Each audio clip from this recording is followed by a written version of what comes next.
So the Internet Protocol is a key part of, or is the core part of the Internet and our 5-layer Internet stack. All our devices that need Internet access must use IP. They must have the Internet Protocol implemented in them. If your phone needs Internet access, then it will use IP. So inside your Android or iOS, inside the operating system, there'll be some software that implements IP. In your laptop, in your home PC, and also many other devices. Routers, of course, have IP. Switches sometimes have IP. Access points, because we manage them using the Internet Protocol, implement the Internet Protocol. So all devices attached to the Internet or with Internet access use the Internet Protocol. We need to look at how it's used, and we'll find out it's a very relatively simple protocol, especially compared to others like TCP, some of the retransmission schemes we saw with ARQ. It doesn't include those complexities.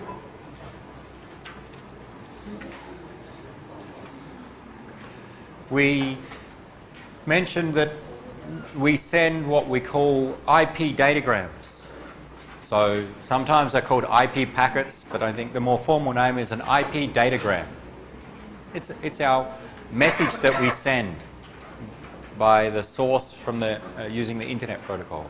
It contains a header plus data. The header has a number of fields. So the header has some meaning, and the fields specify what they mean. So recall that our packet is just a sequence of bits. When we transmit any packet, a frame, a datagram, any protocol, it's just a sequence of bits. But some of those bits have special meaning.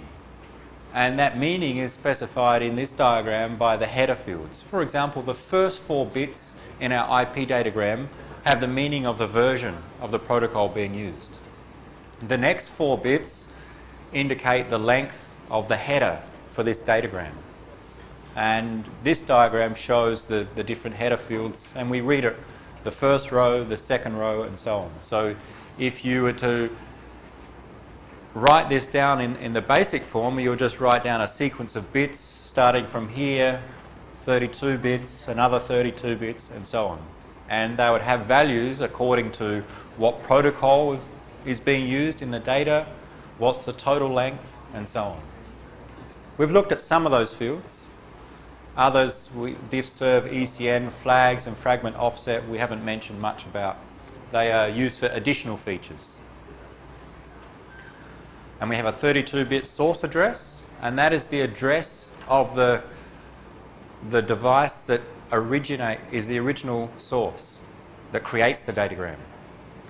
And then we send that datagram to routers, and using datagram packet switching, we send to the first router, that sends to the next router, and eventually it will get to the destination computer. And that's specified in the destination IP address field. So the source address is the original computer, the destination address is the final destination.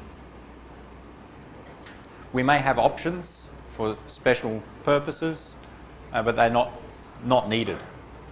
Normally we have 20 bytes plus data, and the data can be variable sized.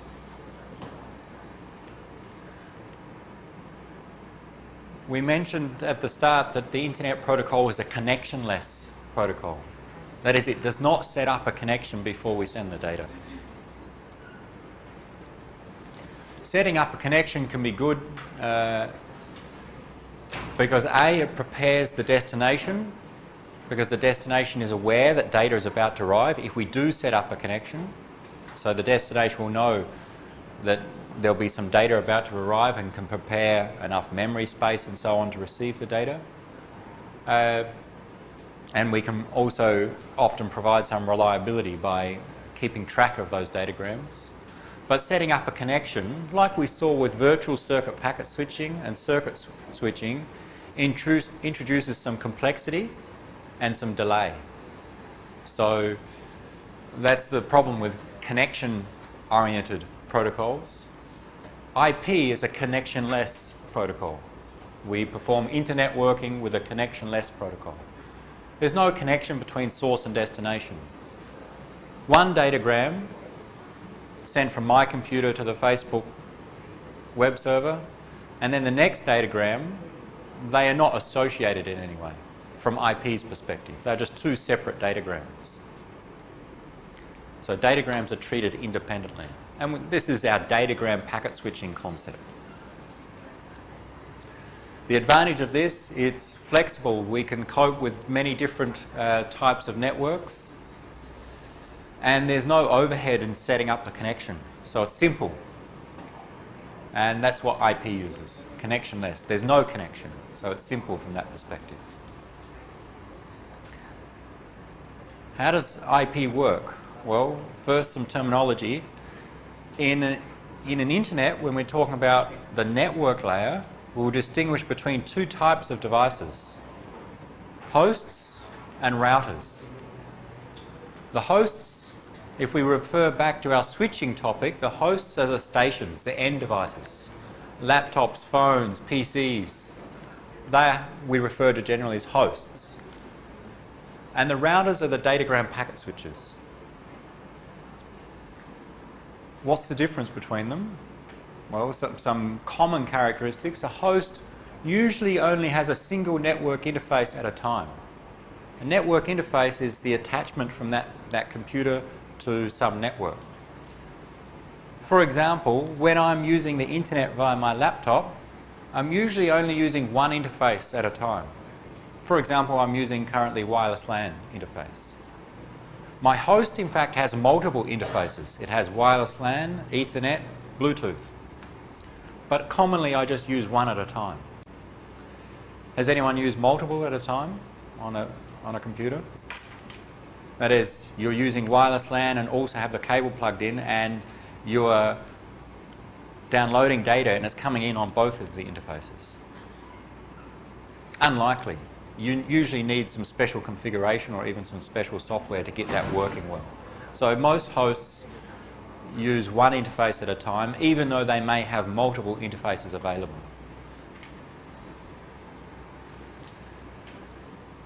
A router will normally have two or more interfaces and may use them, or will normally use them at the same time. Why? Because a router, remember, connects subnets together. So if one router connects two subnets together, it has an interface on one subnet and another interface on the second subnet. It may be receiving packets from one subnet and transmitting and receiving from another subnet at the same time. And we can have more than just two. So a router would normally have two or more interfaces and being used at the same time. Hosts, and this is the key difference between a host and a router, and almost the definition. A host does not forward IP datagrams. Forwarding means when I receive an IP datagram, send it on to someone else. That's the process of forwarding. A host will never do that. A router will forward datagrams. Coming back to here's an example where we have the squares, or almost squares, are hosts in some internet. The circles, or almost circles, are routers, and the clouds are subnets. So an example where, for example, on this subnet, we have two hosts attached and one router.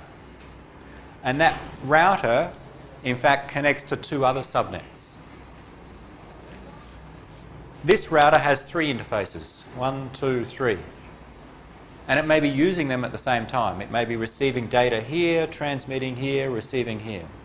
Imagine it has three cables plugged into it, going to different directions. The hosts normally have just one interface that they use. Let's say one cable plugged into whatever devices are in here. A host may create datagrams. It can be the original source. So we want to send from here to here, for example, between hosts. So a host may be an original source of a datagram. It may be a destination of a datagram, but it will never forward a datagram. Whereas a router will forward datagrams. because that's what our datagram packet switches do. We send a datagram to the first router, and that forwards it on to someone else, either to another host or to another router. And that router may forward on to another device, and so on, until we reach the destination. So a key difference between a host and a router is that a router will forward datagrams, a host never forwards datagrams. If a host receives a datagram, it's either destined to that host and it consumes or uses the data inside, or it's an error. If it receives a datagram and it is not the destination, something's gone wrong and it will discard that or report an error. It will not send it on to someone else. So if my laptop receives a datagram and the destination address is not my laptop, it's someone else's computer, then that's an error. That shouldn't have happened. I will not send it on to someone else.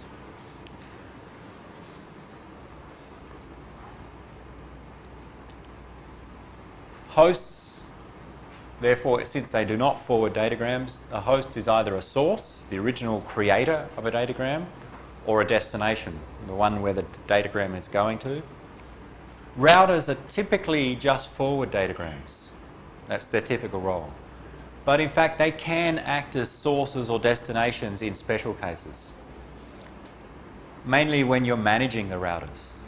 That is, normally this router receives the datagram from someone else and sends it on to someone else. It's not normally the source. It doesn't create new datagrams, nor does it act as the destination. But in reality, it can if, for example, we want to manage this device. It's a computer. Sometimes the administrator needs to set it up, change some configuration, and in that case, they can send to the destination router, and the destination router can send back. So routers typically just forward datagrams, but they can sometimes act as a source or destination. Hosts are either a source or destination, they never forward datagrams. Everyone clear on the difference between a router and a host?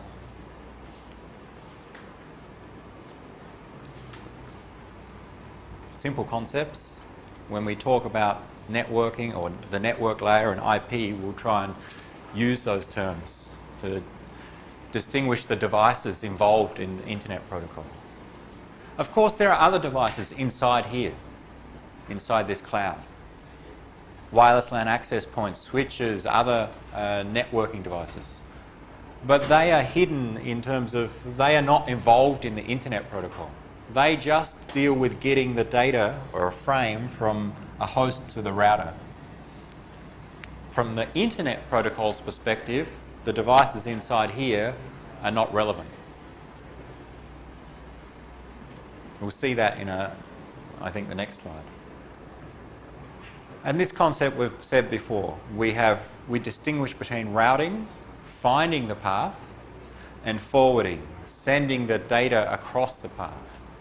So we have IP routing and IP forwarding. In the Internet, IP forwarding is performed by the Internet Protocol, IP. IP routing, or routing in the Internet, is performed by other protocols. There are many different routing protocols to find the best path and to create the routing tables. But the same as when we saw in the routing topic. We discover the best paths, we put the information in routing tables. When we want to send data, we simply look up the routing table to see who to send it to next. And then we keep sending until we get to the destination. This diagram tries to capture the protocol stacks in hosts and routers. So let's give these, this is host 1, 2, 5 hosts in our example, and router A, B, C, and D. So consider a path, let's say a path from host 1 to host 5. So a path from 1 to A, router A to B, B to D, and then to 5. as an example path. And that's shown on this slide where we have the source host, the one that wants to send data, that creates the datagrams, and wants to send it to this destination host, this other computer. It's running some application like a web browsing application. So it's running some application protocol like HTTP. So is the destination. This may be a web server. It's using HTTP. And this is your web browser, also using HTTP. And the application protocol uses some transport protocol. Although we haven't covered them yet, you've seen in your assignment that TCP was used by HTTP. So TCP may be here and here. And we're focusing on the network layer, in particular IP. IP is implemented, so there's software, normally software, sometimes parts in hardware, but software inside the hosts and in the routers.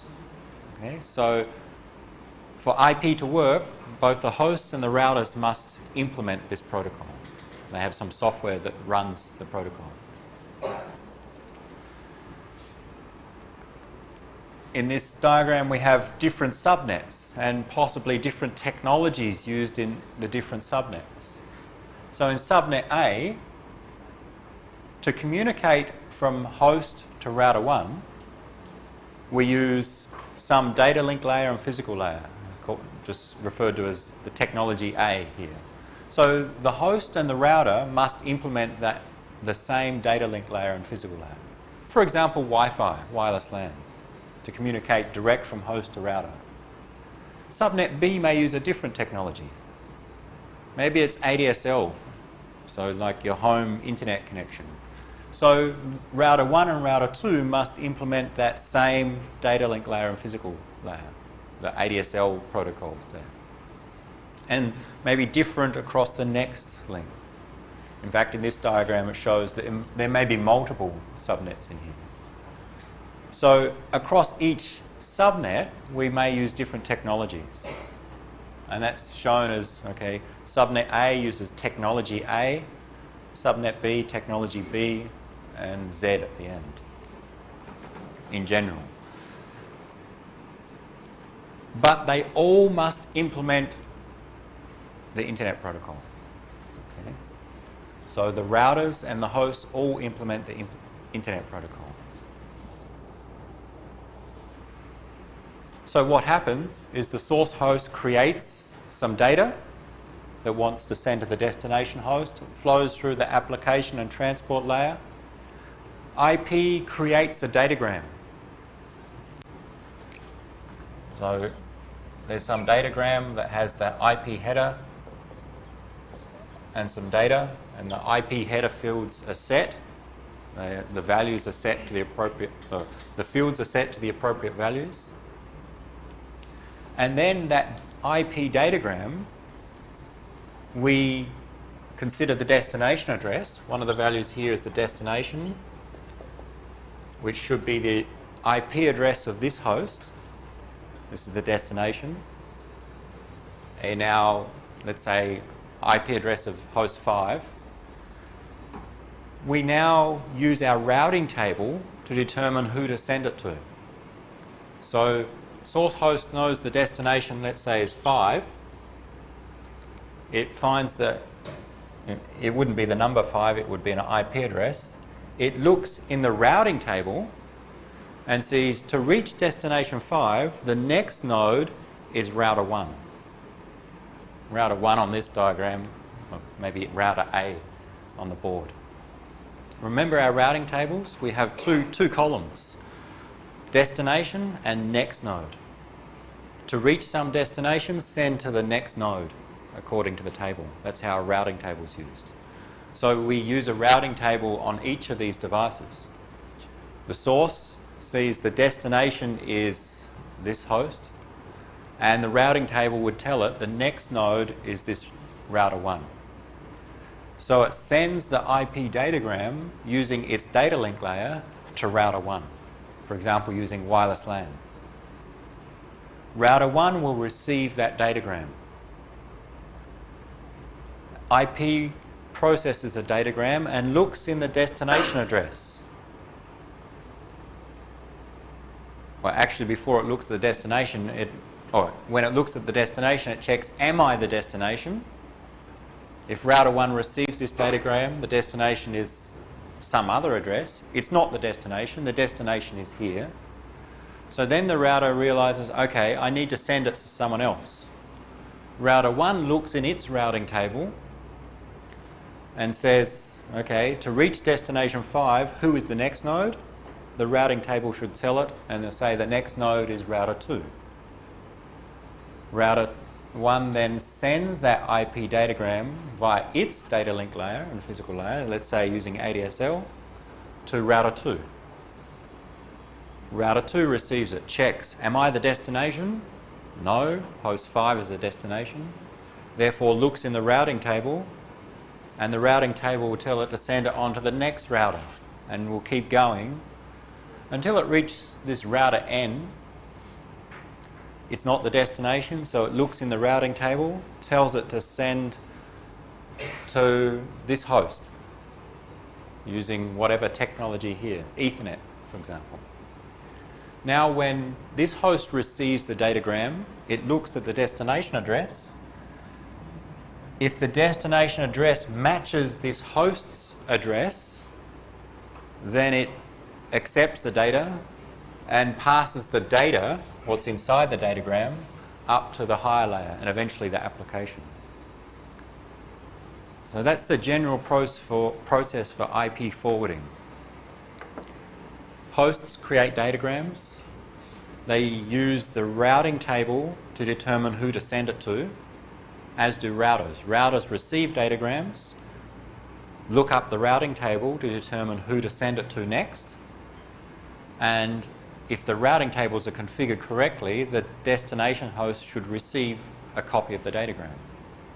Once the destination host receives a copy, it passes it up to the higher layers, because if the destination address matches the host's address, it's reached the destination, and then it's finished. So in fact, IP is very simple. There's no retransmissions, no acknowledgements. We just send the datagram, and when it's received, we get the data.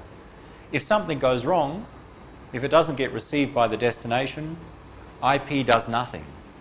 There's no concept of an ACK coming back. There's no concepts of timeouts and retransmit.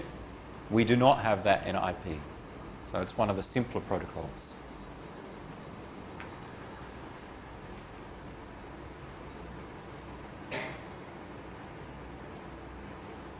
That process is captured in this diagram. It tries to capture a little bit more precisely of what each device does.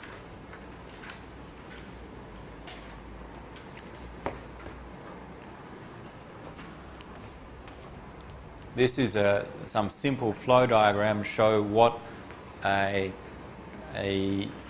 what IP does in each computer, in a host or a router. What it's trying to show is inside these dashed lines here is IP, the network layer. Above it is the transport layer, and below the data link layer. So it is, let's say, we're focusing on this part. What happens inside here? We have the transport layer above, the data link layer below.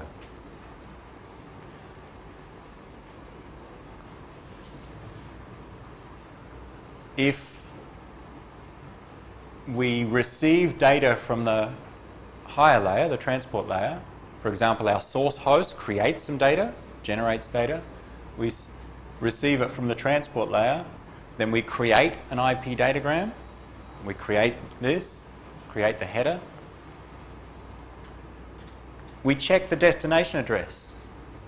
Is the destination address equal to my address? If yes, it's reached the destination. And we remove the header and consume the data. Right? It should not be at the start. That is, the source host, unless it's sending to itself, it will be no here. That is the destination address my address?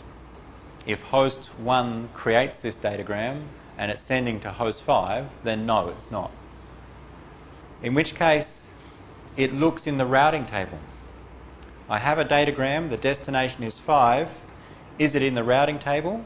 So we look up some routing table which consists of destination addresses and next nodes.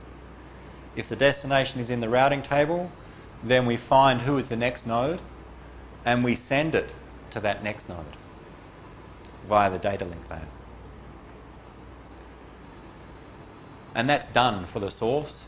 If we receive a IP datagram, for example, a router receives an IP datagram, then we look at the datagram and say, or check, is the destination of this datagram the same as mine?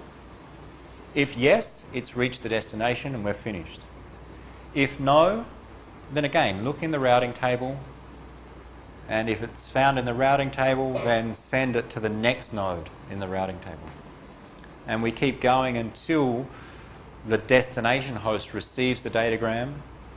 Is the destination address equal to mine? Yes, it will be at the destination host. At host 5, the destination address would equal host 5's address. Therefore, it simply removes the header and sends the data up to the higher layer. It's processed. Although it may look complex here, it's a very simple procedure, really, from both the host's and router's perspective. Note that we need a routing table in both hosts and routers. So every router has a routing table and every host has a routing table. But some may be more complex than others. And this is the logic for what IP does inside your host and inside a router. It's the same, or it can be implemented the same.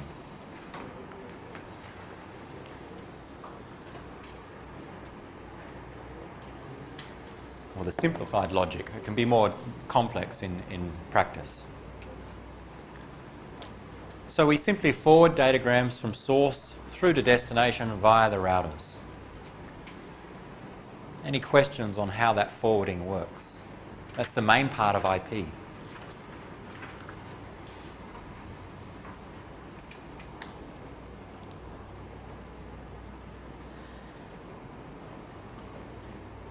If you can understand that, then you understand the main part of how the internet works, how you get your data from your computer to the Facebook web server.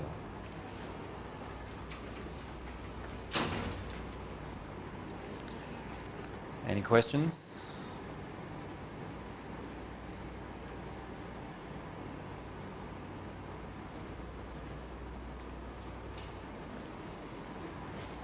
What do we miss? So, in summary, hosts and routers implement IP, the Internet Protocol.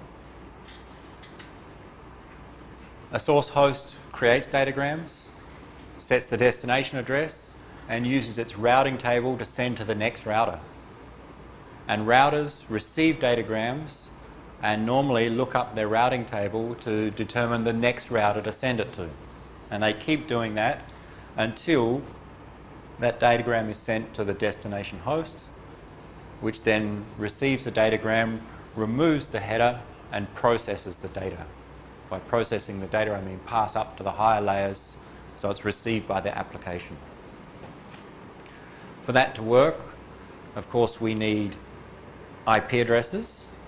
Because here I said address 5. Well, no, we know already that IP addresses have some particular structure, 32 bits long, so we need to define the structure of the IP addresses, and we need routing tables. We know from our previous topic on routing how routing tables in general are constructed, okay? And the structure of a routing table.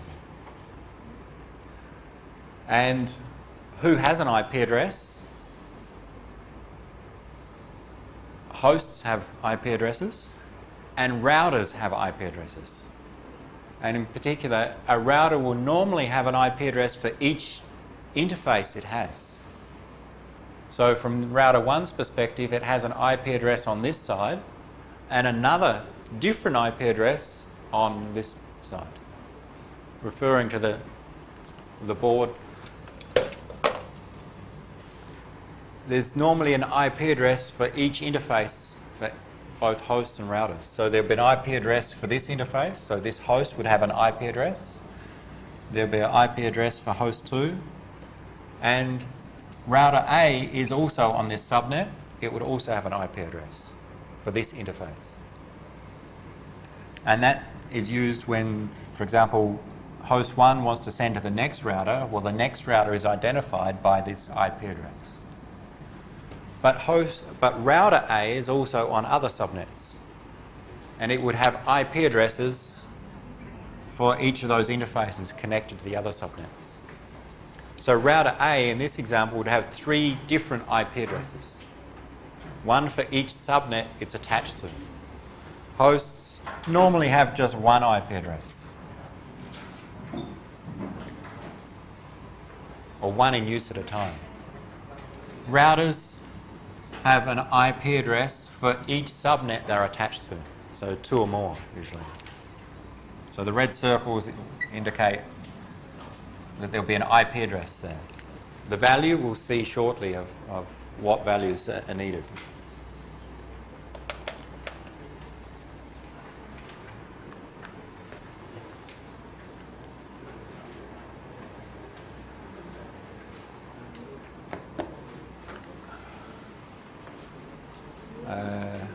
Okay, we'll go to the values now before routing. Yesterday we finished about looking at the structure of the IP address. We said an IP address was 32 bits. You know how to convert from dotted decimal notation to the binary form and back. But at the end we said that the IP address, the 32-bit address of your computer, actually has 2 parts. One part identifies the subnet you're on, and one part, the remaining bits, identify this computer in that subnet.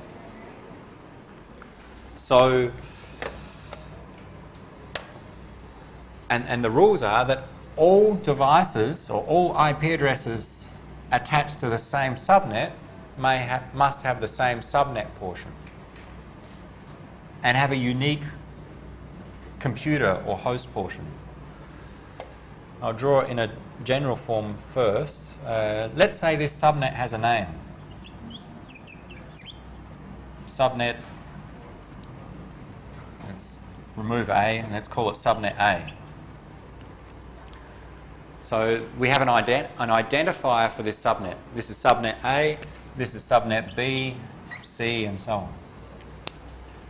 Then we can think conceptually that every device attached to this subnet A has an IP address which identifies the subnet. For example, A, and A. There's these 3 IP addresses. And they have a second portion of the IP address that identifies the computer in that subnet. So this may be A1, this would be A2, and this could be A3, for example.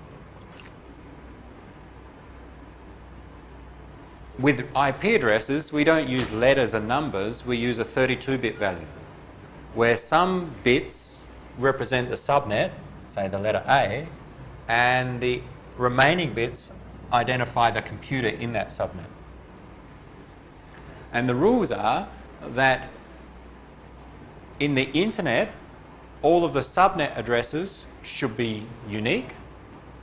So if this one's A, this one must be a different identifier. You cannot have 2 subnets with the same name or the same identifier. And within one subnet, each computer portion of the address should be unique. If this is 1, this one cannot be 1 as well, because then we'd have A1, A1. We need unique addresses to be able to distinguish who we're sending to. So in our IP address, we have 2 parts. Something that identifies our subnet and another part that identifies the computer in that subnet. And that applies for hosts and routers. The host has an IP address, the router has an IP address for this interface, as does host 2. They all should have the same subnet portion of the address and unique, and so different host portions of the address.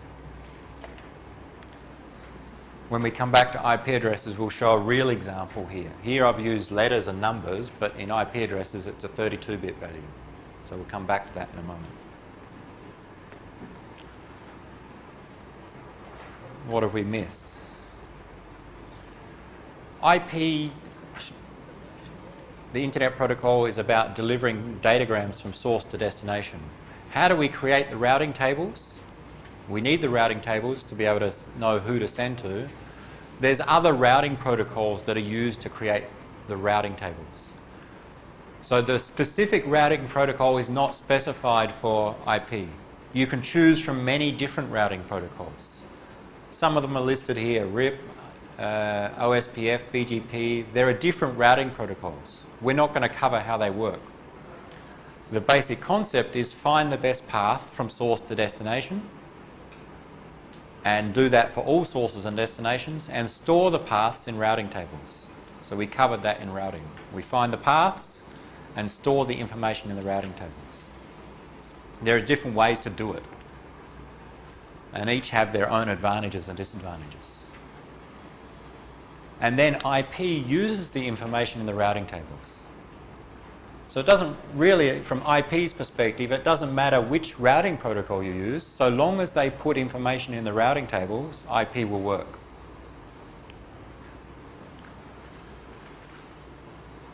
There are some ways to make the routing tables manageable and routing manageable, especially in a large network.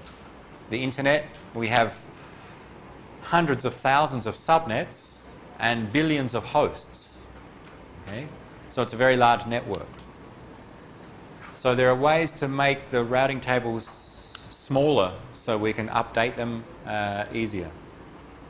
One way, and we've already seen this, in the routing tables we only store the next hop in the path or route.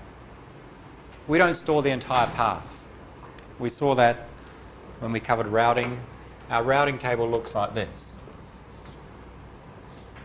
A simple form of the routing table: destination, next node in the path. Destination maybe 5, next node is A3. We don't store the entire path, we just store the next node in the path. That makes the routing tables manageable.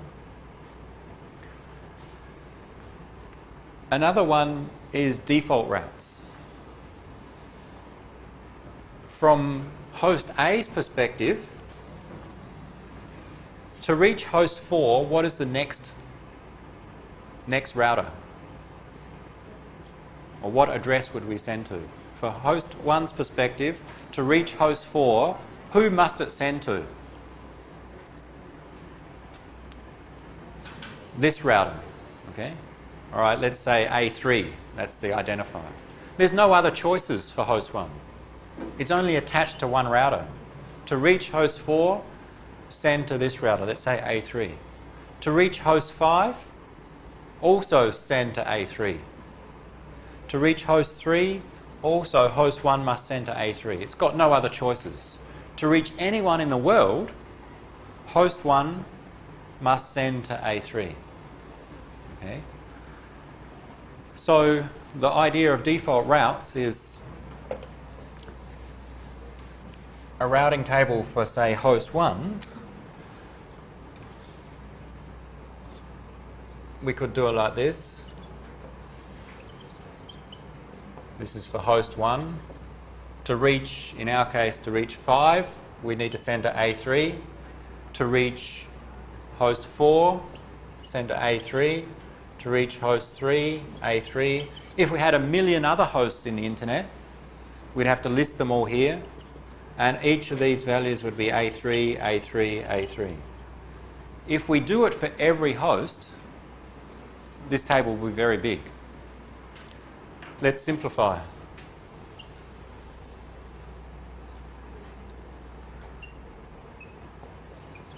Conceptually, we can say if the destination is anyone, send to A3. For host 1 at least, because there's no other option. So sometimes we'll designate anyone or any value as a star, like a wild card. If the destination matches any value, send to host 3. A3, sorry. Instead of listing for all the possible destinations, have some pattern matching. So in this case, conceptually, a star means any value. So we look at the destination address of our datagram. If it's any value, send to A3. So we can think this is a default route. If we have no other path, we'll send to A3. We can do that for hosts and routers as well.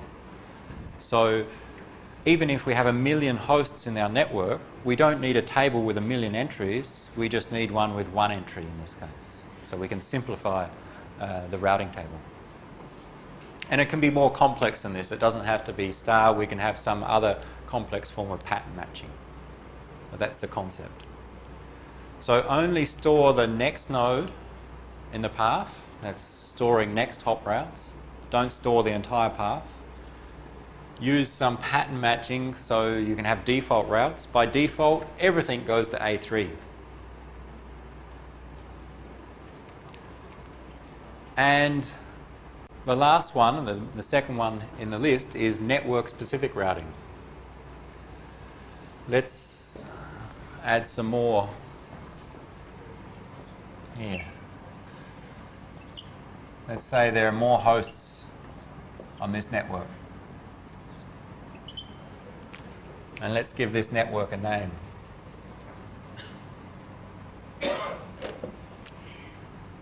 These subnets have names or identifiers. And we call this router, this IP address is A3. The others, the circles, the red circles have IP addresses. I will not write them. But let's say, let's give it several examples. This one's C. Let's call this one C4 and C5. I'm just making up values here, but as long as they're different. This is the IP address or an identifier for this router. C is the subnet, 5 is the device. And here C4.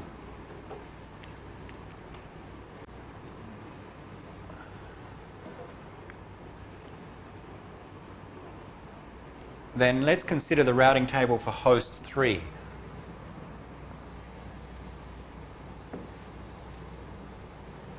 With host 3, let's say we want to reach host 4. Then we have multiple possible paths. We can go this direction. Let's say the best path we discover is via this router. And maybe to the router here and then on to subnet D, okay, from host 3. So to reach destination 4, let's call it one more. The IP address is D4, subnet D, computer 4. To reach D4, sorry, wrong way around. To reach D4, who's the next node? The next address. From host 3 to reach D4, what's the next node? Choose one. You've got 2 routers to choose from. Let's say we go to the right via subnet E. Okay? So we go from subnet C, E, D. Then from host 3 in the routing table to reach destination host 4 or D4, what's the next node? C5. Okay, that's the address of the router. So from this computer's perspective, to get over here, we send to C5. And then that would use its routing table to send to D and then on to D4. Okay, so the routing table for 3 would say, to reach D4, send to C5.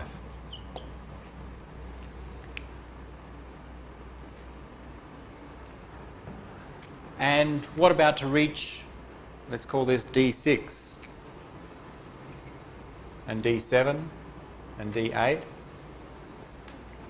For host 3, to reach D6, next node, Still C5, D7, C5, and D8 and so on. Let's add some more hosts now here. What about to reach E5? Then we should also send to C5. Okay.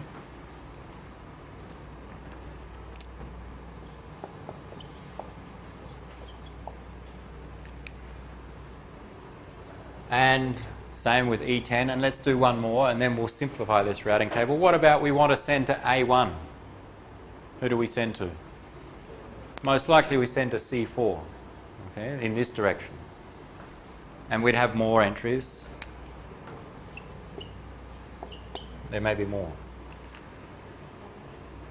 We can simplify this by using default routes, but one thing we can do is, from host 3's perspective, to reach anyone on network D, we send to C5. Doesn't matter if it's host 8, 7, 4 or 6, we always send to the same router to reach anyone on this subnet. So in fact, we do not store routes to individual hosts. We store routes only to subnets, which is network-specific routing. Instead of saying to reach D4, send to C5, to reach D6, C5, D7, C5, we simply say to reach anyone on subnet D, send to C5. And then it's up to the router on subnet D to send to the appropriate destination. And similar for the others. To reach anyone on network E, send to C5. To reach anyone on network A, subnet A, send to C4. So in fact, the destination is normally not a host, but a subnet. And that's why, well, we'll see when we look at our IP addresses, how we can use the structure of the IP address to support that. Again, it simplifies the routing table. We don't need an entry for every host. We need entries for each subnet, which represents many hosts. So if this subnet has 1,000 computers attached, I don't need 1,000 entries in my routing table, I need just one. Because I would say from host 3 to reach anyone on subnet D, send to C5. And that's a significant improvement in simplifying the routing and routing tables. We've used fake IP addresses in these examples, just letters and numbers. In reality, we use the 32-bit address, but we'll see that shortly. So these concepts, we store just the next node in the path in the routing table. We store routes to networks or to subnets, not to individual hosts. That's network-specific routing.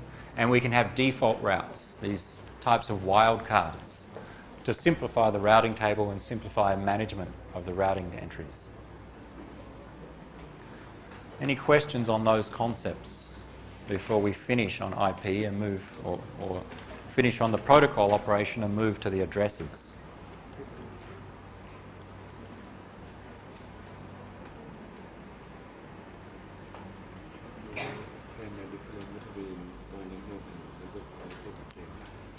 So, just to recap on those three approaches.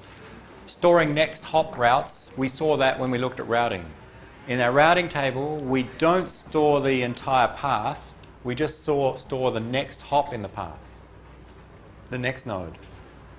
For example, here we had to reach destination 5, we'd send to A3. This is just the next node in the path. The entire path may be A3, C4, C5, C5, and maybe there's another one. That is, we don't store this path. We just need to know the next node in the path. That's storing next hop routes.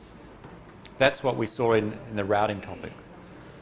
Network-specific routing is, in fact, we don't store routes to hosts, like host 5, host 4, host 6. We store routes to subnets, which covers many hosts. Instead of storing the route to host D4 and D6, D7 and D8, we simply store a route to subnet D. That will get our datagram to subnet D, and then it's up to that router to deliver to the correct host. If the destination is 4, send to here. If the destination is 6, send to here. So that's network-specific routing. And default routes is really we can use one entry to cover everything else. So we may have some entries, like this one down the bottom, and then at the end we may, for anything else, send to C5. So we can have some specific entries and then the default. For any other value, send to one specific router. And that way, when you have hundreds of thousands of routers, your routing tables can still be managed down to several rows. And in more complex routers, hundreds of rows, as opposed to hundreds of thousands of rows. So it's a way to simplify the routing tables.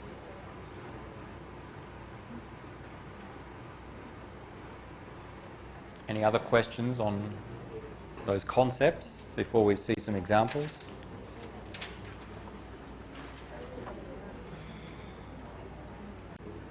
What is RIP? RIP, EIG, RP, OSPF are acronyms for specific routing protocols. Maybe next semester in computer network architectures and protocols, you'll see how some of them work. But these are the protocols for discovering the paths. Remember, in routing, we do two things. We find what is the best path from A to B. And then we store information in the routing tables. These are the protocols for discovering the best paths and creating the routing tables. IP simply uses the routing tables. It doesn't create them. It uses them. From IP's perspective, it doesn't matter which routing protocol is used. As long as there's a routing table, it just looks up, determines who to send to, and sends the datagram.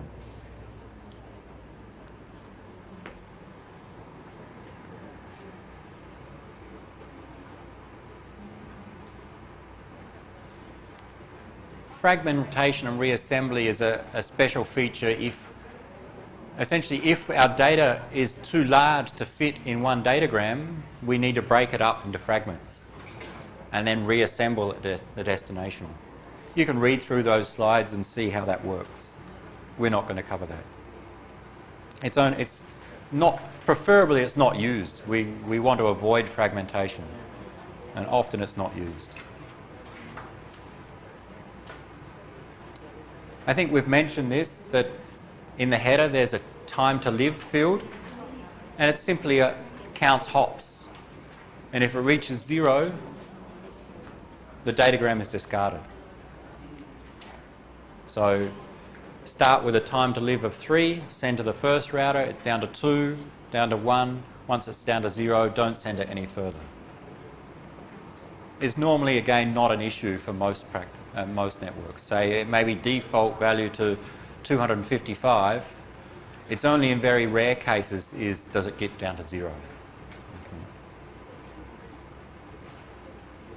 What we want to finish on is what we started yesterday was IP address structures.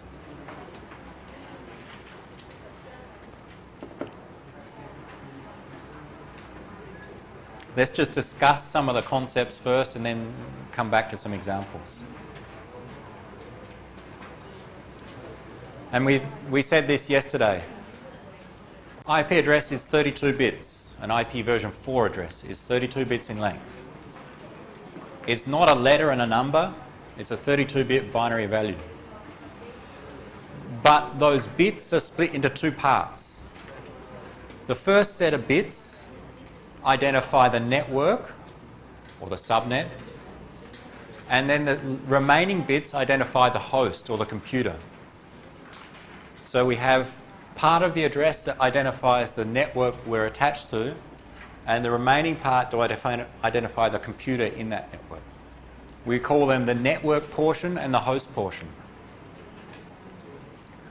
The first N bits identify a subnet in the internet, the last H bits identify a device, either a host or router in that subnet. All subnets in the internet have a unique network portion. This subnet has one portion. This one must be different. Okay? And all devices in a subnet must have the same network portion. Device 1 and 2 must have the same network portion because they're in the same subnet, but different host portions because they are different devices. The question is, where do we split? If we have 32 bits, some bits identify the network, some bits identify the host. Where is the split between the network and the host portion? Well, the way to define where it's split has changed over time. As the internet protocol has progressed and has grown, there have been different schemes. And there have been different, you don't have to split in the same place. That is, it's not always in the middle, for example. There was classful addressing, which determined the split was determined by a class, one of 5 classes. Subnet addressing, and nowadays we use mainly classless addressing. So that's all we're going to describe in this course, classless addressing. Why split? For this reason. If we have an address that identifies a subnet, subnet A, subnet D, and so on, then we can create our routing tables like this and say, okay, to reach some subnet, send to this next node. So we use a portion of the address to identify the subnet and the rest to identify the computer in that subnet. And then in the routing table, we just need to record the portion of the address that identifies the subnet. So splitting in this hierarchical approach, subnet and host or device, makes routing possible when you have hundreds of thousands, millions of devices. Okay? If we didn't do that, then it wouldn't be, the tables would be too large to manage. You know how to write IP addresses, the dotted decimal notation we covered yesterday. We take the 32 bits, split it into 4 chunks of 8 bits each, convert each 8-bit number into a decimal number. That decimal number will be between 0 and 255 with 8 bits. It must be between 0 and 255. And then we get 4 decimal numbers and separate them by dots, and we get the human-friendly IP address, the dotted decimal notation.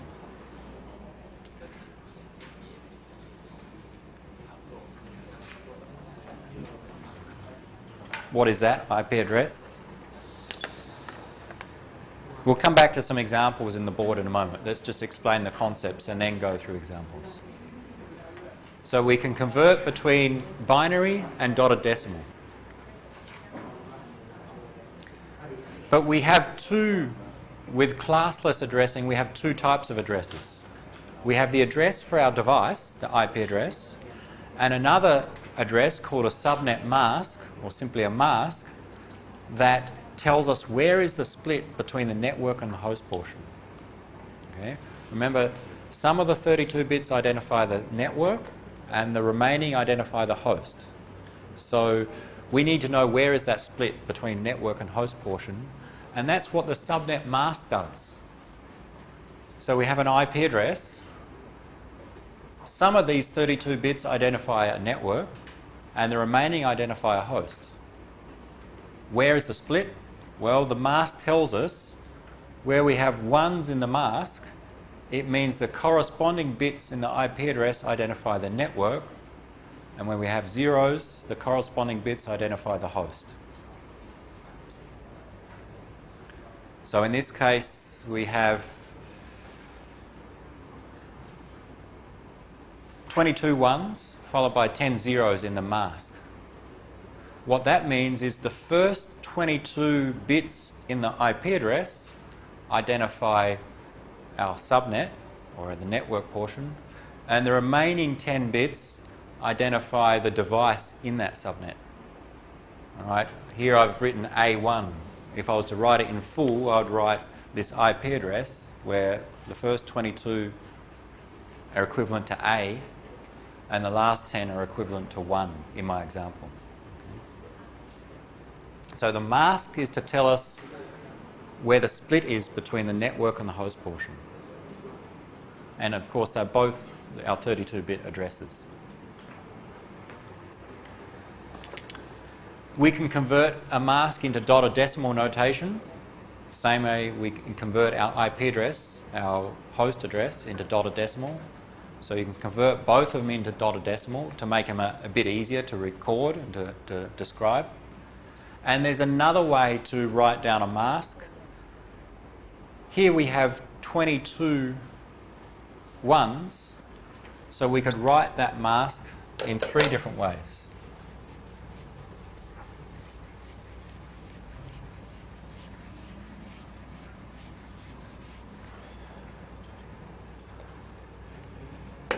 The mask in this example, you can write it as the binary form, the real value.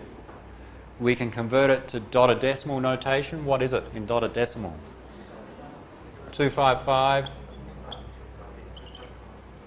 255, 252, 0. So you break it into 4 chunks of 8 bits, and you'll get 255, 255, 252, because there'll be 2 zeros here, and then all zeros. So that's the same mask, it's just in a different notation. And we have 22 ones. So another way to write it, even shorter, is this slash notation, /22. It's just a shorthand way to say that this subnet mask consists of 22 ones followed by 10 zeros. So you may see all 3. Well, more commonly you'll see these 2. You will not see the binary, but they both represent this binary subnet mask. So for a subnet mask, we can write it in dotted decimal, also the slash notation. Slash followed by the number of ones in a row.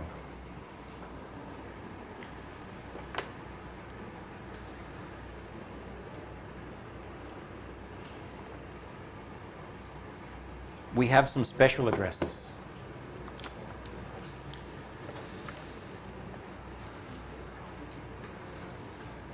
Let's describe one of them or some of them with an example. Here's an example IP address.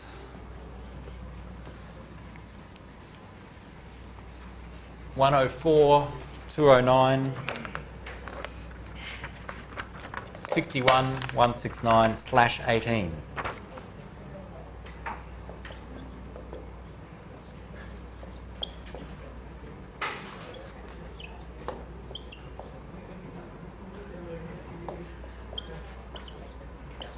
The /18 tells us that the mask for this address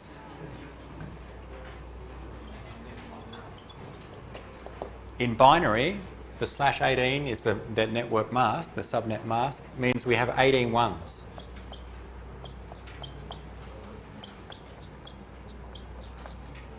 /16.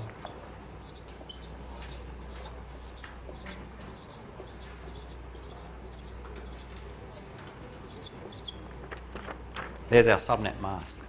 You can convert that to dotted decimal as well. 255.255.192.0.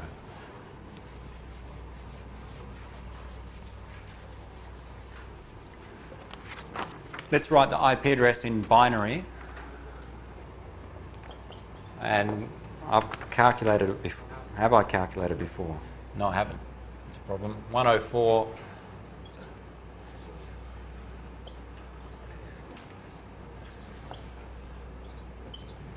209.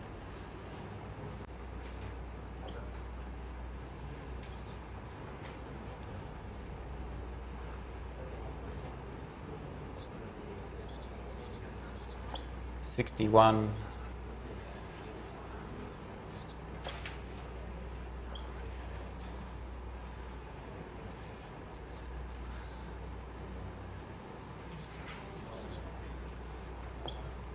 169. I should have calculated before. What have we got?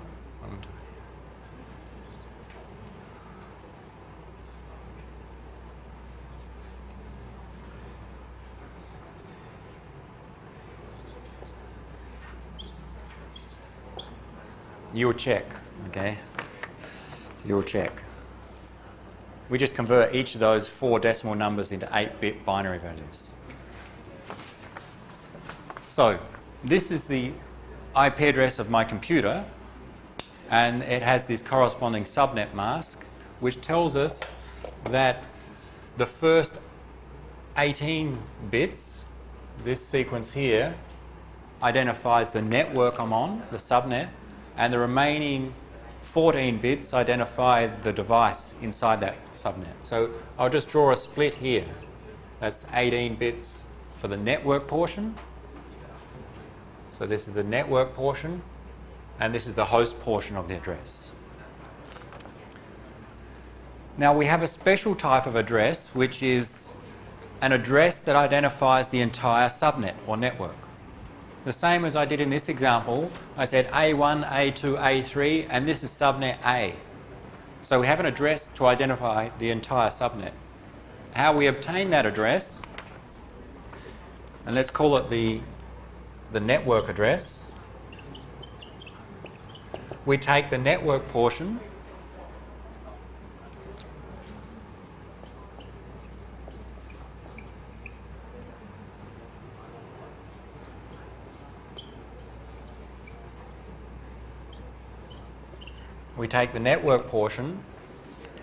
and the host portion is set to all zeros in binary.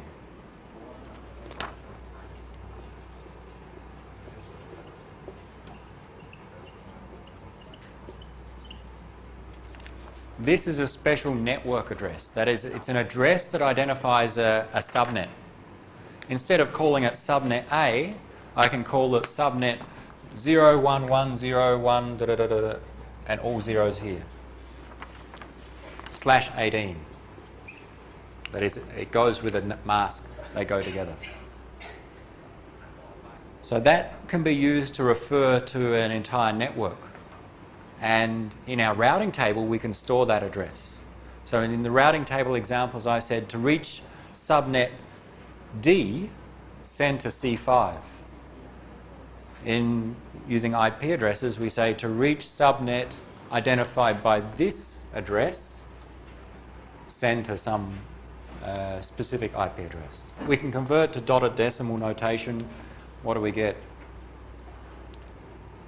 This one in dotted decimal is 104.209.0.0. That is what we call the network address. So instead of writing subnet A here, I could write 104.209.0.0. And instead of A1, that's a specific address, 104.209.61.169 /18. This is the address that identifies the subnet. This is a specific address that identifies a host or a computer on that subnet. And we can do that for the others as well. So that's one special address. So all zeros in the host portion. All the hosts or all the devices in that same subnet must have the first 22 bits, no, the first 18 bits to be the same. They must start with this sequence of 18 bits. Device 2 must have an address that starts with that same 18 bits. And the last 14 bits must be different from device 1. It'll be 104.209.something.something. Depends what we choose. And if I want to say, or if I want to refer to that all devices on that subnet, then I use the network address. 104.209.0.0/18. Okay, so we can have an address that refers to all devices on that network. And then we have individual addresses for each device.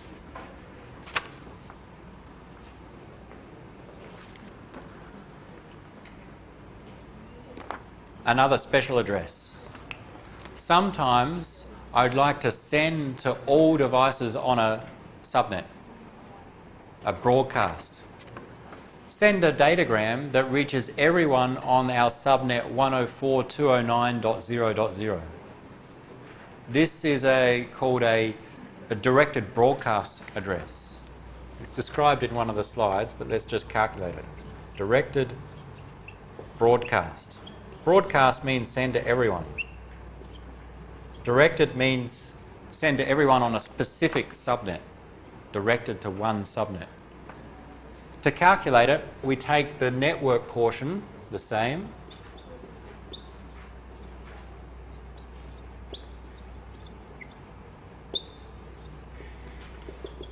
and the host portion is set to all binary ones. The network address, a special address, the host portion set to all binary zeros, and in the directed broadcast, the host portion is set to all binary ones.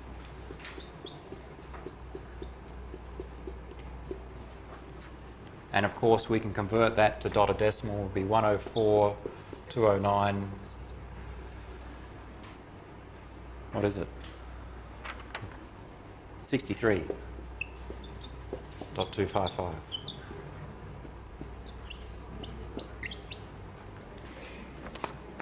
This address is used if, let's say, computer 5 here wants to send one datagram and reach everyone on this subnet. Doesn't want to reach 1 and 2 only, but everyone. Maybe there's 100 computers there. Then it sends one IP datagram, and the destination address is 104.209.63.255. What should happen is that one datagram is delivered to a router on the subnet, and then that router sends it to everyone here. It's a way to broadcast that is sent to everyone on a particular subnet. The way to determine that address is the network portion, and the host portion is all ones. The network address is, we take the network portion and the host portion is all zeros in binary.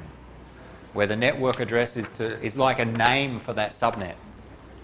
We can use that to refer to that entire subnet. Directed broadcast we use to send to everyone on that subnet.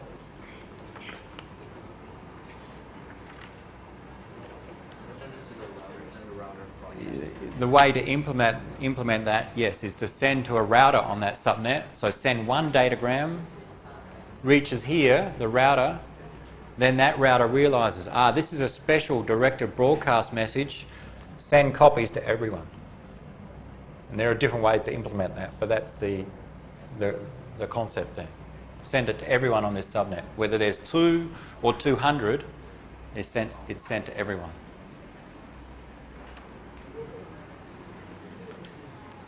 There's some practical problems with that, but that's the concept.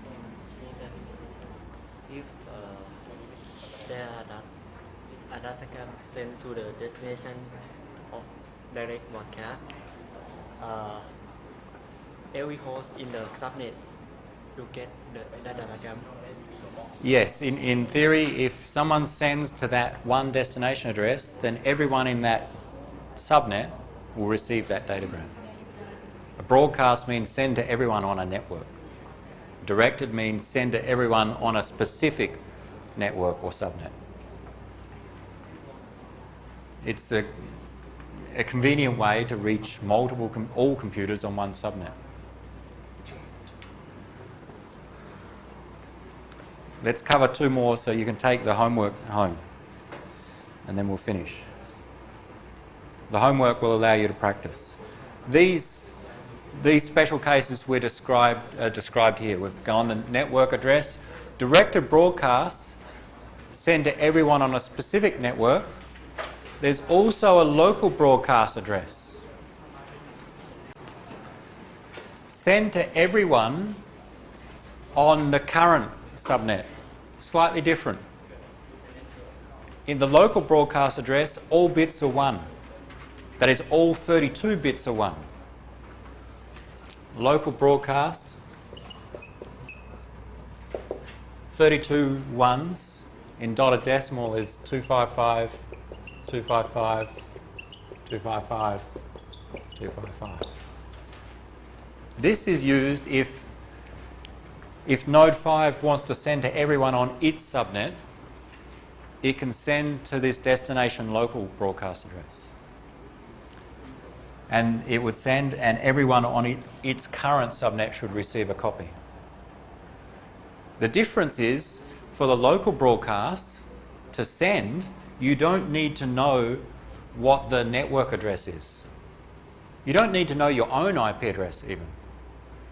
When you start your computer, if it doesn't have an IP address, you can still send to other people on your subnet by sending to the local broadcast address.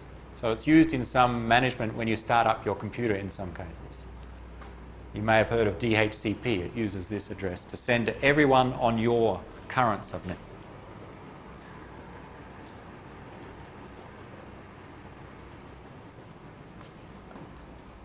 Loopback address, send to yourself. And a loopback address, the first 8 bits always start with 0 followed by 7 ones.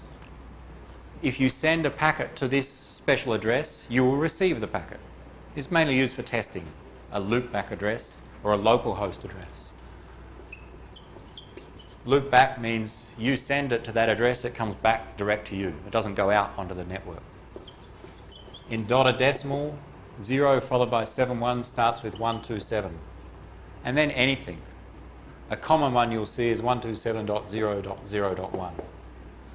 If you send a packet to this address, you will receive that packet.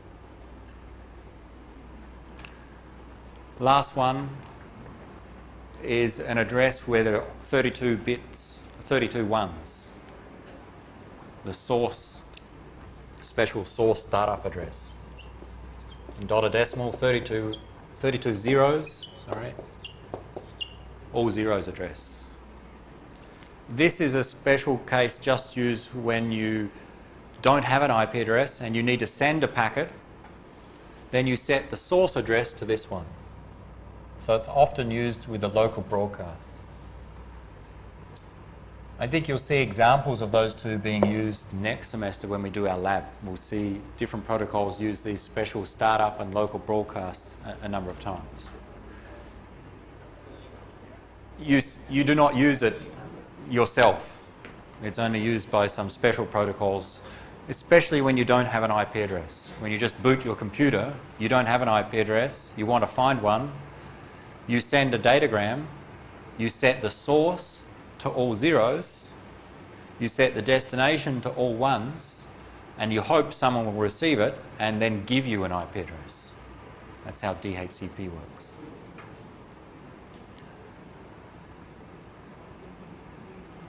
What you're going to do is, the best way to understand some of them is to practice. So this is from several years ago. There will also be some quizzes, but I'm not sure when. Take these home and try to answer those questions. Next week, because we're out of time for today, next week we'll summarise. We may have some answers based upon that homework and then move on to the next topic. So we'll recap because we're just out of time now, but try those IP address calculations in the homework. That is converting to dotted decimal, looking at the special addresses, looking at subnet masks, and also eventually, once you do that, you can look at routing using real IP addresses.